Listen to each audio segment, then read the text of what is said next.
момче най-края. Останахме сами. Мръзна ми от тия паркове, откакто сме гаджета, бе. Дарино, ти ли си, татко? Нали каза, че още ги няма? Нищо, так му ще запозная с тати. Ела моето момиче изфърлита се оха, че стана април месец. Било майката.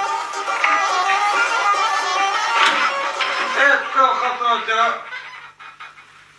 Какъв сме, Дарино? Здрасти, тате. Това е новия ми приятел Анатолий. Анатолий. Хубаво. Той без той от стария ти приятел почти нищо не остана. Анатолка, седай, моето момче. Да, причетушко. Седай, моето момче, а? Работа ми излезе и отиета съм забрал.